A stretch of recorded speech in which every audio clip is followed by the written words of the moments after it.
4-5 দিনের পানি হয়েছে, খাওয়া দাওয়া নাই বুঝছেন। পোলা মানে ভাত টাত কাপড় পোলা মানে হয় না বুঝছেন। গরু বাছুর তো নেই খেয়ে বুঝছেন। খুব কষ্টের মধ্যে আছি, টিয়া পয়সা নেই, পানির মধ্যে ভাস ফেলছি। মানে পানি আইলো, এসে ঘর শুয়ে আছি, ঘর মুসুর দিল, ঘর তো তাড়াতাড়ি বাড়া আইলাম। বাড়া একটা জিনিস বাইকার হারি নাই কে, টাঙ্গের মধ্যে ব্যাগ খাতা কাপড় যা যা ছিল আমার, সুইতে ব্যাগ বাড়া গেছে গা নাই। আমি ওইটা শোনে চিড়ি বাজাইছি যে আমার ঘর গেল গো, আমার ঘর গেল গা।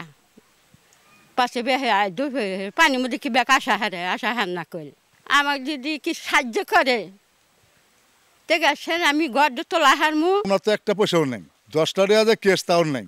সে মনে করেন যে নদী ভাঙছে 5 বার, কুলগান দিছিল। উনি নদী ভাঙা পরে এখানে হচ্ছে সে একজনের জমিতে আসিল, তার ছেলে বড় ছেলেটা জমিন কিনছিল। সে বড় ছেলেরও ঢাকা শহরে যায় পোলাপান নিয়ে বউ স্ত্রী নিয়ে ঢাকা শহরে কাজবাজ করে খা। সেও একটিও ভাড়া হতে পারে না, বাড়ি ভিডিওটা নিয়ে সে পহরা দিতে আছে। তার কাছে একটি টেহাও নেই। সে যে একটি টেহা দিয়ে যে বাড়ি মেরামত করবো সেই তবিলটাও তার কাছে নেই। সে একদম অসহায় লোক, তার কাছে একটি পয়সাও নেই, ঘর সে তুলতেও পারবে না। যদি না আমাদের বাংলাদেশ সরকার জননেত্রী শেখ হাসিনা তার দেখি যদি গর্বে দিই, যদি একটু চায় দেহে সুনজরে দেহে, তাহলে যদি সম্ভব হয় সে যদি কিছু হিল করে ওই টেহাটা দিয়ে ঘরটা তুলতে পারবো।